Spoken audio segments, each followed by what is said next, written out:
Good morning, everybody. I'm Peggy Martin. I'm an alcoholic. And through the grace of God and fellowship of people like you and sponsorship, I've been sober since February the 4th, 1964. Are we getting feedback? Is it feedback out there? Can you hear me okay? Not so much. Okay, it's only in my head then. That's probably pretty good. The Al-Anon told me I better not cut into her time, so I would not want Benoit finding me anywhere. Anyway, I am pleased to be here this morning. I really am. It's not been one of my better years, I think, although 99% of it has been absolutely wonderful. But as most of you know, a year ago yesterday, Dick died, and that was hard for me. And for a lot of people, actually, because he was such a giant of a man, really. Of course, he was a real jerk at times, too. So don't forget that. None of us are wonderful. None of us are wonderful, but he was. I know this. I know that he loved me with everything he had to give. And I don't think I had ever experienced anything like that. We had met in AA, and I did not like him. I thought he was first of all, I had told my mother that I was never going to marry someone who was a salesman. I was never going to marry somebody who was blonde. I was never going to marry anybody who'd been married before, and I married all three. So that's that's for my choices anyway. But he was just right for me. We became through the years a pretty darn good couple of AA ambassadors, I like to think. And I really miss him. I do. And sometimes when I come into the apartment, he had this green leather chair, and only one person has sat in it since he died. I think people think it might be haunted or something, but in a green leather chair with two pillows in it. And he would sit there in that chair and cross his arms, as he was so wont to do, like this, and fall asleep. And, and it was peaceful and wonderful. He loved that chair. He loved me. He loved his life.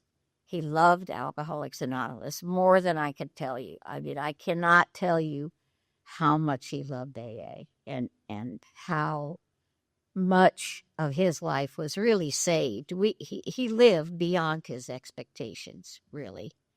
And I loved him with everything I had.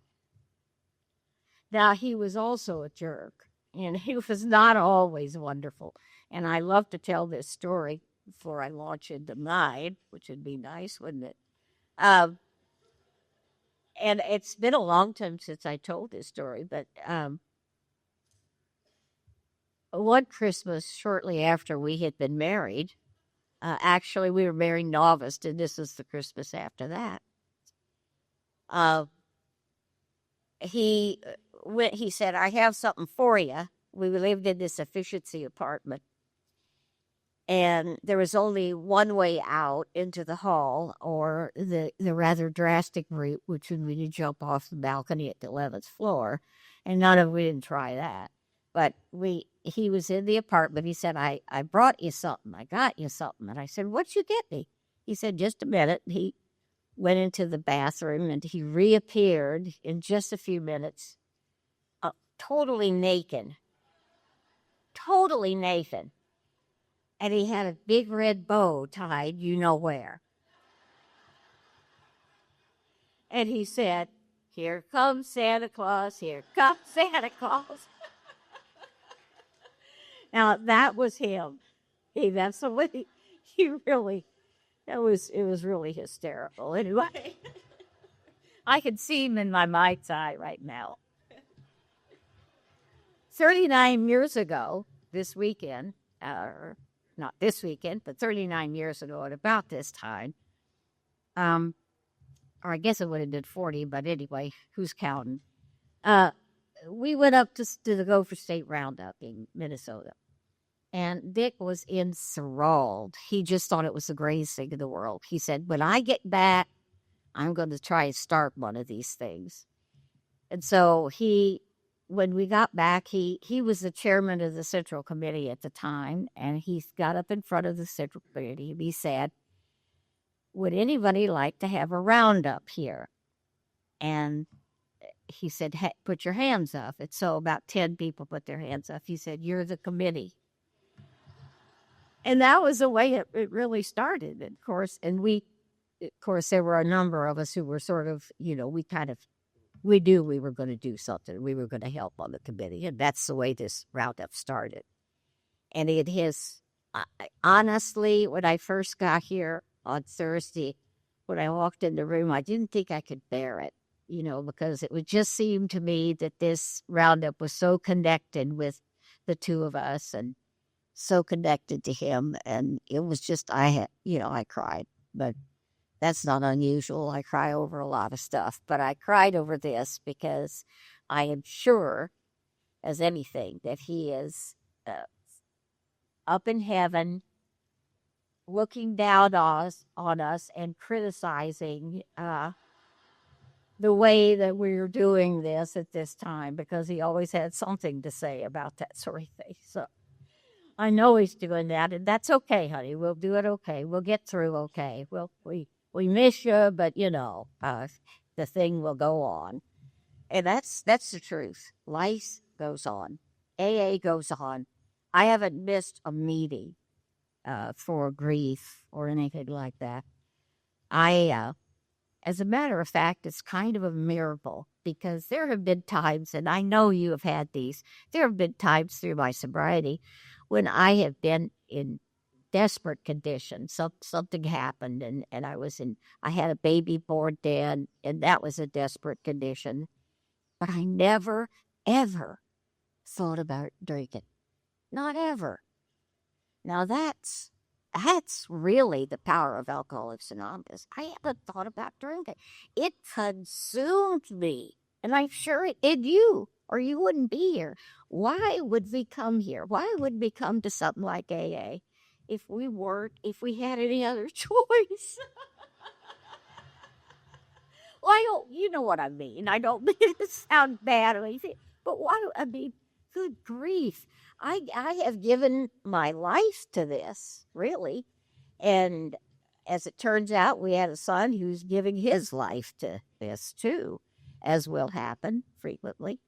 And, but it's just a wonderful place to be. But it's tough because I have, through the years, established a pattern of going to 4 or 5 meetings a week on a regular basis. And that's a lot of meetings. But you know what? I stayed sober. I've made a lot of friends. I've sponsored a lot of people. People have sponsored me. I have a sponsor now. And I have a man sponsor, which I swore I would never have. But this is one of my pet peeves. I could not, at the time that Jean Mulry, who was my long-term sponsor, died, I couldn't find a woman who was sober longer than me. And I still have an ego, which, in my view, is always easing God out, that I needed somebody who was bigger than my head. And I looked around, I couldn't find a woman who was sober longer than me and bigger than my head.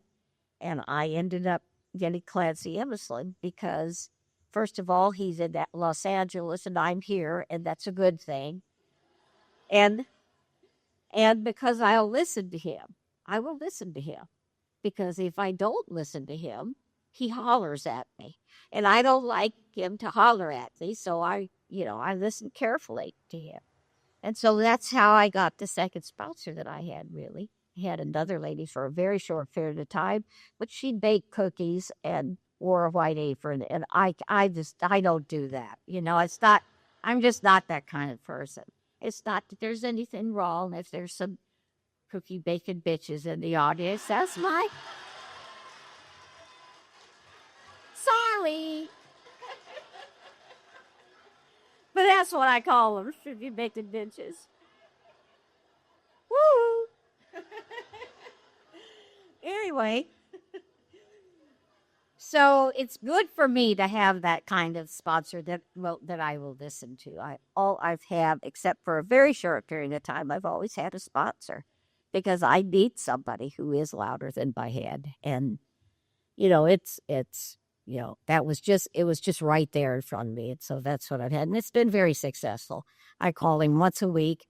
I talk to him for possibly 5 minutes. I had better come out with what it is right away because he's got a lot of other people that he talks to. And that's okay with me because I understand that. I understand having a limit on time and so forth. So anyway, he loved the Cornhusker, by the way, and I left him a message this week because I didn't get a hold of him. He was out of town already. I said, we're having the Cornhusker this weekend, and I know you love it, and I wish you could be there with us. And I think he might be coming next year because next year will be our 40th. And yeah, and the good thing about, that is if I am alive, because at my age, that's subject to some debate at that time. Because, I was reading the obituaries. You ever read the obituaries? I have a friend, one of the girls I sponsor, who's Irish, and she reads the obituaries all the time. And she was always finding something very interesting in the obituary. So I had to one up her. I had to read the obituaries every day. So I do. I read them every day. And this one particular guy, I had known for a long time myself, and I know for a fact that he died from a stroke. And he died, and he's 20 years younger than I am. And I thought, oh my God, you better shape up, kid. If you want to die in good standing, I guess is what it is, and I think I am right now. Um, I was born in St. Louis, Missouri. And my father was, at the time, he was an intern at St. Luke's Hospital in St. Louis. And my mother worked for a doctor so it enabled him to go to medical school. And when he finished medical school, he went into the service. He went into the Army first because they didn't have an Air Force at the time, and then he went into the Air Force, and he retired from the Air Force after, I don't know, 65, however many years he could have been in the Air Force, but he was in there all the time, and he was a great guy. But we moved a lot. And that was right up my alley because I love moving. I'm like a cat, as they had a litter box and they just deposit so much in the litter box that it's time to go. It's time to find another litter box. So that was me. I would just mess up something in Fort Worth and then I have to move somewhere else. So I did that a long time. I went to school largely in the United States, but then I went to school in Europe, and I could drink because there was no drinking age in Europe at that time. I mean, you could drink what you wanted to, you could. So I loved that. I thought that should be a universal thing, and everybody could drink what they wanted to. And I certainly availed myself of that. And really, it wasn't too bad. I mean, I didn't have too many incidents at that time, except I remember one time I think it was in Geneva. I went to school in Paris, Geneva, part of the summer in Germany. I think it was in Geneva, and I was drunk, and I sort of came out of the gloom, and I was marching with some people. They were, marching and singing Allons enfants de la patrie, and which is the French national anthem. And I was singing right along with them. I didn't care, one anthem. They had the booze, so I'm not to argue with them. Anyway, and I discovered, suddenly, it was at the Place de la Concorde, and I discovered that I was pressed up against the fence around the American embassy. And I thought, oh my God, I hope my father doesn't see this. I hope there's no photographers around here that he can see that this, my father was still in service. He was actually at the time, he was the medical attaché at uh, London. And fortunately, he was in Paris. But here I was in front of the American embassy, marching on the Americans were doing whatever it is they like us to do at the time, which is with the French, just about anything. Uh, well, it is. It's part of what makes them interesting. Anyway, and here I was in Berlitz. And then was another time when I came out of a blackout. Now, this was in Switzerland. Came out of a blackout, sitting on it. So kind of a sarcophagus. It was above and around concrete thing that had somebody in it. It was a grave. And I was sitting on top of this thing, crying, and it was raining, and I was crying, and I had started out with a Scotsman, and I had ended up with an Italian, and the Italian, whose name was Giorgio, and if you want to see a picture of him, he asked me to bring one at the meeting on Tuesday because he was a good looking guy, I'll tell you. But he said you need to get some food and have coffee. So I was in pretty bad shape. But here I was in the middle of the night in a graveyard, which I liked graveyards when I was drinking because they suited my mood for one thing. But secondly, nobody bothers you in a graveyard. They don't come up and say, "What are you doing?" You're sitting there properly sad, But for me, I was sitting there properly drunk, in a graveyard because nobody bothered you. And he took me to lunch or dinner, breakfast or something. And he said, there are people who can drink it. There are people who can't. And you're somebody who can't. And I thought, I can too. I can too. I could drink a lot. I could drink good. I could drink you under the table. I saw nothing wrong with that statement. That I was proud of the fact that I was drinking, 4 vodka a day. Come on. There's something weird about that. Well, there's something alcoholic about that. That's exactly what there was. And I drank that way until February the 4th, 1964. Just before that, my mother, I was at this time living at home with my mom and my dad and my doll. I had a doll. And I had a pigeon that I used to feed out on my room was on the 3rd floor, and there was a gutter outside. And this pigeon, which I had nicknamed Herman, was outside on this, it was always out there. And I would feed this pigeon every day. Well, in November, December, the dog died. Sometime in the beginning of January, the pigeon died. I looked out there and it was up like, claws up, my fist in this. And I had a burial for it. I was always having burials for people. When you were a kid, did you bury everything? You had goldfish and they died, you buried them and had a service and everything. And so I had a service like Herman. And for some reason or other, at that first particular time in February, I started to cry. And I'm not a crier. I think Madeline said it last night. I'm not a crier. I don't cry. I do now, but then I didn't cry. But I started to cry. And I cried and I cried. And my mother heard me.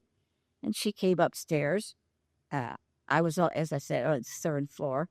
My little mother came popping up the stairs, and she said, "What's the matter?" And I said, "I'm an alcoholic." And she got so excited. She was really excited. She said, "Oh, good, good." And she immediately called this number that she had, and they got me in the back seat of a Porsche automobile and took me out to Melwood Farm outside Washington, D.C., which I believe still exists. This time it was a just a farm, but someone had bought it and they had made a recovery center out of it. I said, recovery was it? It was mostly a drying out place. We just dried out. We had one escapee while I was there. So you were out in the middle of the country at that time. Now it's all part of Washington, D.C., but at that time it was the middle of the country. Some guy escaped and he walked about 2 or 3 miles over to Duthie's. It was Duthie's Tavern. And it gave me so much hope. You know, when he escaped and went over to Duffy's and made it there, and they brought him back, and he was so happy because he's just drunk as it goes, and he kept back there, and I was so sad because I had gone with him to Duffy's. I would have looked. I told him, I said, why would you tell me you were escaping? He said, well, that wouldn't be an escape then, would it? You tell somebody or something. So anyway, at the end of that period of time, they took us to meetings in a little bus, and it was really kind of a treatment center of the sort that was really prevalent in the 80s. And I took off in this little bus to meetings. They took us all over to different meetings in Washington, D.C., and I literally fell in love with AA. I literally did. And I got sober. And for the grace of God, I've been sober ever since. And that's 52 years, 51, 52 years. That is, see, really, it doesn't seem to me that I'm 52 years old. You know, I don't. I mean, I just don't think like that. I still think like I'm a relatively young person. And if I do that, maybe I'll be a relatively young person until I cross over the bar. And my father was 95, my mother was 96. So you might have me for a while. So, yeah, I hope so. So be nice to me, okay? You hear that, Steve Tate? I want to go to Green Bay this year. To the game. Yes, thank you. At Christmas. That's the best Christmas present I can have. Go up there with Jim and Caitlin and cheer and freeze to death. One time the last time I was up there, it was 5 below 0. And I was outside. I was so happy there because I thought, I don't think I could stay out there. But I only went back in the warm room. They have warm rooms, you know, where you can go in and get warmed up. And I went in the warm room once or twice for very short periods of time and then plunged back out in the 5 below. I was so happy and so proud of myself that I was doing some crazy thing like that. But I love that kind of stuff. I don't remember whether we won the game or not. I think we did. Yeah, okay. That was when Brett Favre was still the quarterback. Okay. So I got sober and I started trudging the roads of happiness to me. I met Dick at a meeting. I didn't like him. I thought he was everything I wasn't going to marry, as I told you before. But there was something about him that was fascinating to me. And so we started going out in June, got married in August, which is not very long. You know, it wasn't a long expiration period, I'll tell you that.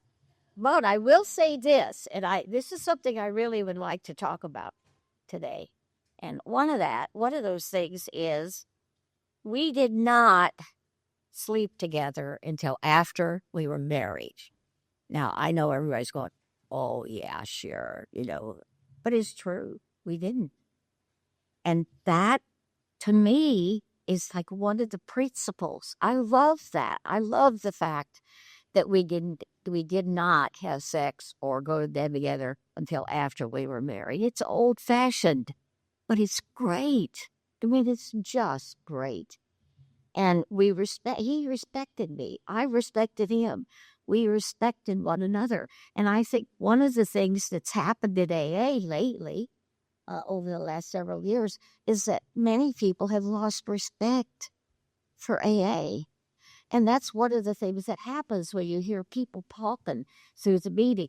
And I've been guilty of that.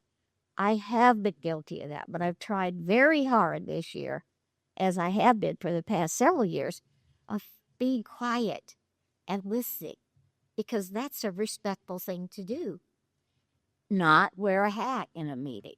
Dick, oh, God, he got so much trouble because he was rude. He could be rude. And somebody would have on a hat and he'd tell me one time he got up, he got out down from the podium, went up, and this guy had a hat on, and he just took the bill and flipped it back like that.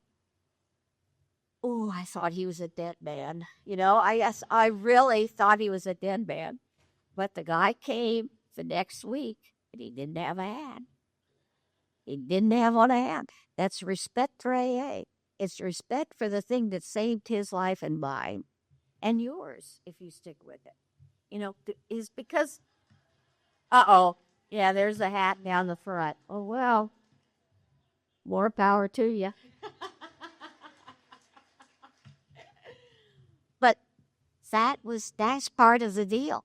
Be respectful of AA. Be respectful of the things that got us here in the first place. And I see those things kind of taken for granted at times. We take it for granted that we're going to have a place to have our meetings. Take it for granted that it's always going to be there. It may not be, but I know this, it's my job, as far as I'm concerned, to be respectful of Alcoholics Anonymous, respectful of my sponsor, respectful of the people that I sponsor, because they have saved my life more times than I care to even admit.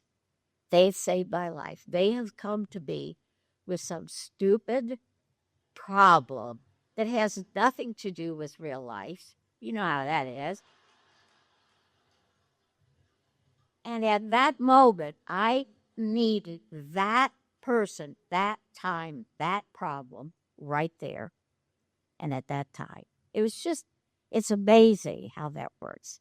And so be respectful of the institution itself, be respectful of the meetings themselves, of the people in the meetings, of the people that I sponsor, has been a singular goal of mine for quite a while. And I love it when I see or am sitting in a respectful meeting, one that is, I think in being respectful, we have the opportunity to express by our silence and our attention that it's important to us.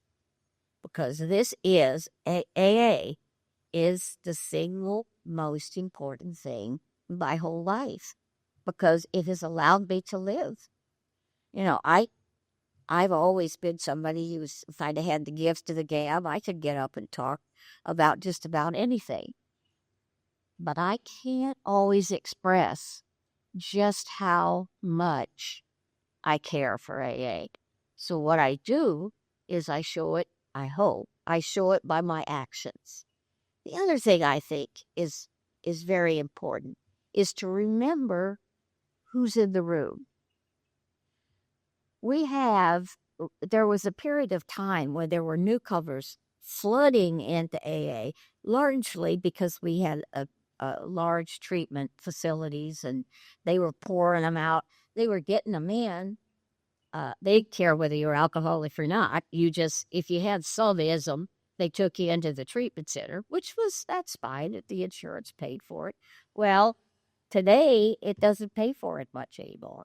And so you have to really want to get sober and be sober at that time. And what I see is that there are less people in Alcoholics Anonymous now than there were 5 years ago. The AA has flatlined. I mean, it's just we're not rolling the way that we did.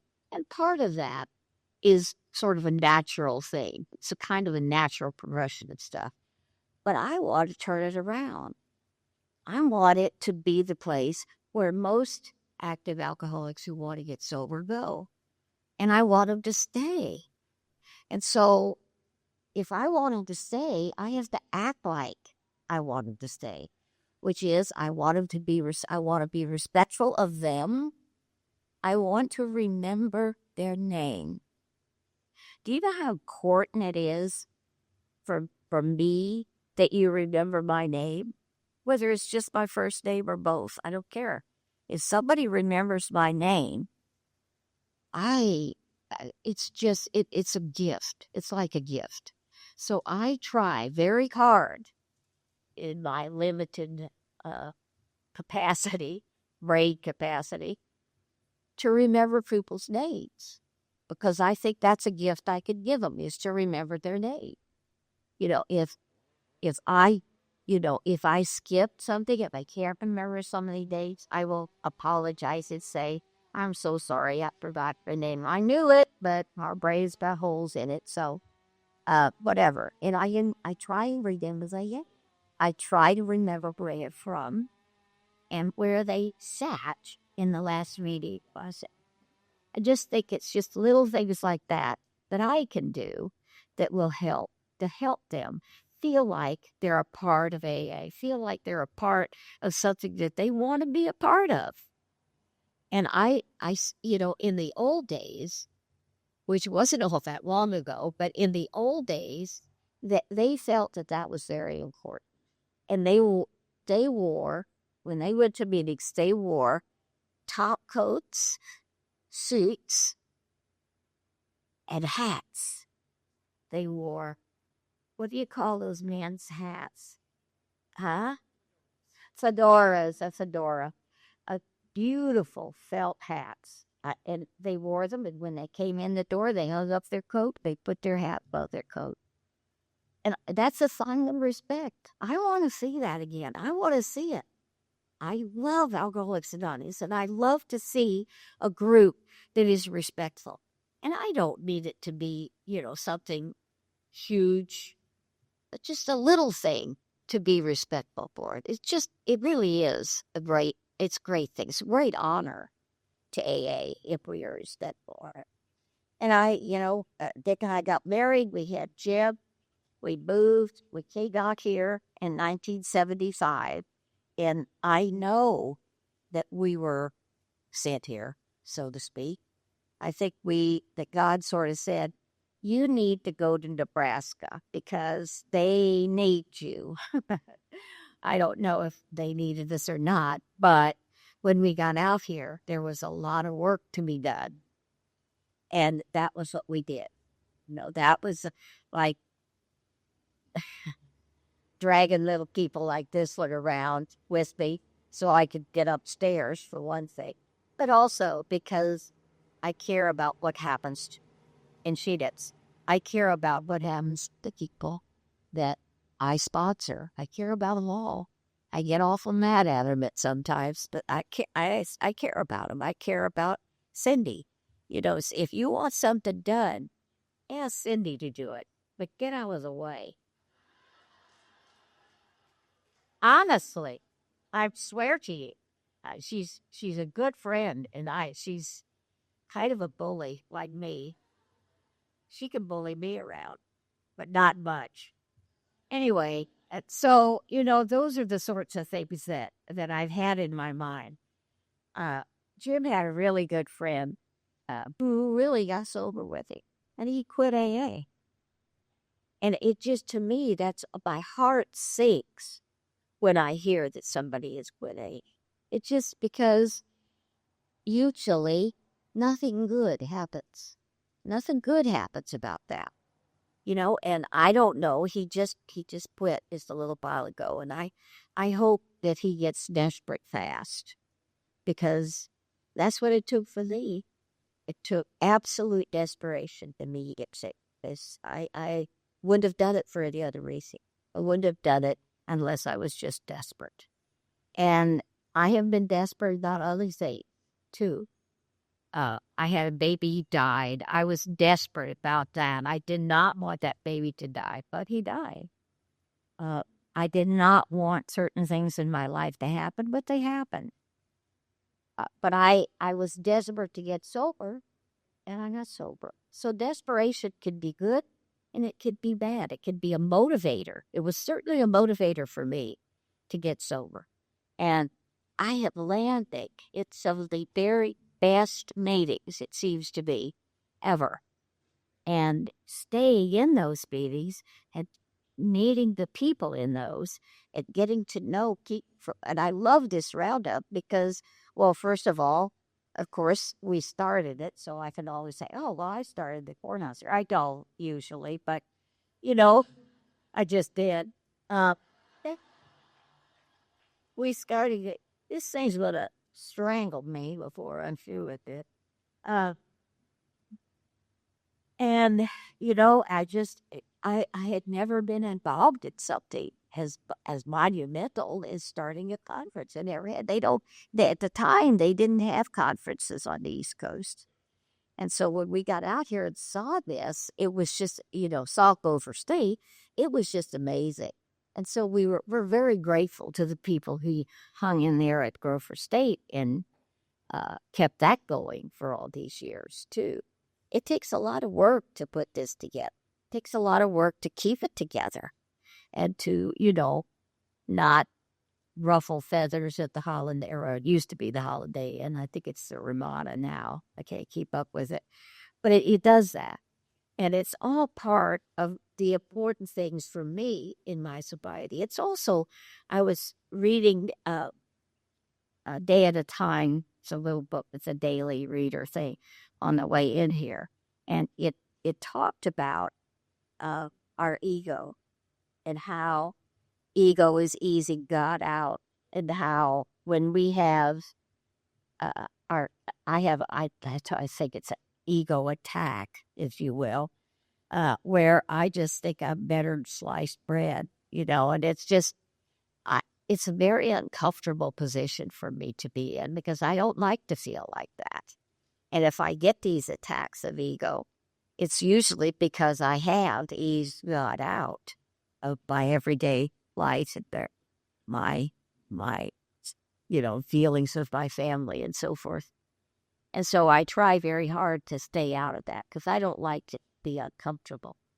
The other thing that has been amazing to me, and I must give them credit, is that our kids, Maya and Jim, got a divorce a couple of years ago. I can't keep track. But she has been so helpful to me through the years, and as has Jim. But he's a guy, so it's not exactly the same. But she called me this morning early and said, "Are you speaking today?" And I said, "Yes." And so she's here with me in the front row. And that's really, it's what we get when we're respectful of AA. It's what we get when we're respectful of people around us and of our kids. I have two grandkids who are just, well, they can just about do nothing wrong in my view. I was shopping with Caitlin the other day and spent more money than I have on myself in the last 6 months, I think. She's got an appointment this year at the University of Nebraska-Lincoln. Yay. Uh, and Joe just graduated from Creighton University, and he's talking about going to medical school, and I hope he does. I think he'd make a good doctor. But I don't know. We'll see. Because Joe is kind of last minute. Say he seems to fall into things that nobody else can engineer in 1,000 years, but they fall together for Joe. At any rate, one of the things that I do, and this is a formula, I think, if you will, for success, is I go to 5 meetings a week. I have a sponsor. I call my sponsor every week. I try to be talking to the people in our sponsor on a weekly basis. Some of me is very good about calling.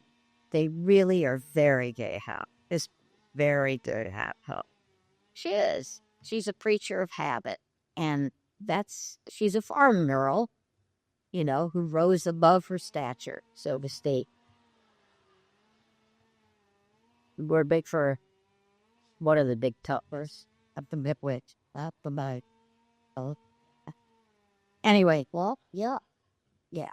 Anyway, I don't care where they work so long as they got a job. Just and as I said, I try to be respectful, and I try to have a sense of humor about life. I think that having a sense of humor probably saves more people's lives than you can imagine. Because if something is tragic, if you could find something about it that is not good so much, but worthy, then you honestly can it'll mean something to you in your life in time. If we just catch it and just store it away, and then when it does happen, you'll be able to say to yourself, "There it is, there it is," and I like those little moments of clarity. I like to have that to hold on to. To oh yes, I remember that. And there was a just recently they had a was a commercial on for the Olympics, and it was a really terrific commercial. At the end of it, it says, I though I did tell you about it now, must have been very important. It talks about people being in your life, people being important in your life, and it says basically that nobody is any lower or any lesser than the rest of us. We're all the same. We all have the same urgency about life. We all have the same motives in life. We have the good in life. And that most of us are going to take that good and use it. And it stuck with me because the thing that's kind of a good mantra to have is go out and do good. And now it's not like I'm a Pollyanna Tushin kind. I'm not. I have evil thoughts from time to time. What I have salacious thoughts from time to time too. But I do think that I do more good than harm. And if I could say that for the rest of my life, and I could do that for the rest of my life, I'll be okay. And I think that all of you will too. And Mr. Burns on Friday night gave me most of my. He told about 3 or 4 of my better stories, but that's good because he remembered them. That's a good thing. But I do remember hearing this, and this is this is the one about the seagulls, and the one about that the light that was coming down, and that the seagulls were in the light. Well, this is to me, this is the light sitting in this room. We're sitting in the light of AA.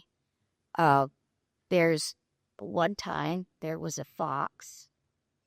I used to feed foxes when we lived over on Farrell Drive. We had family of foxes. And we take the dogs down every day, walk the dogs. And this particular time, Dick was out of town. It was like crazy. It was below zero. And I had myself all bundled up, and the dogs were all bundled up, and we went down there. And I always took leftovers there, and I dumped these leftovers out at the foot of the tree where they had their den. They had a den underneath this tree. And I throw out the food, and I'd say, "Here's your breakfast, boxies." And I would then turn around, take the dogs, and go back. Well, this particular time I felt so.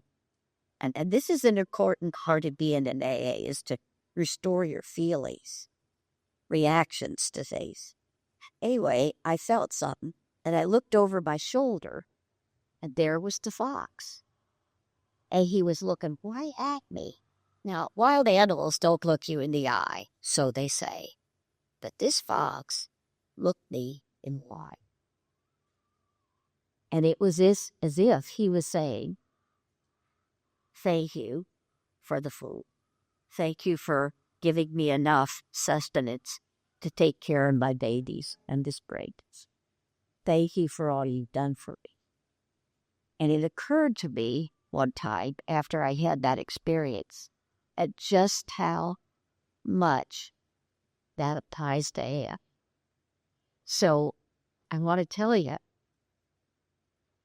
as sad as I am, and as happy as I know can continue to be, if that makes sense to you, I know that AA will always be here for I dress, reach out, drag. I know that the people I sponsor will be here for me. I know I will be here for them for as long as I live. And which may not be too long. I was looking at the obituaries, but they are all around my age. I thought it was the first time that they'd ever referred to me. You might die. So, well, of course you're going to die, you idiot. But I didn't think it'd be quite with a reminder to be so soon. Anyway, it reminds me that this story reminds me that I need to save every day apply my actions. Thank you, A. Thank you for restoring my soul. Thank you for letting me live with the arty for 52 years. Thank you for allowing me to do the things that I do in AA now and the things that I have done and hope to continue to do.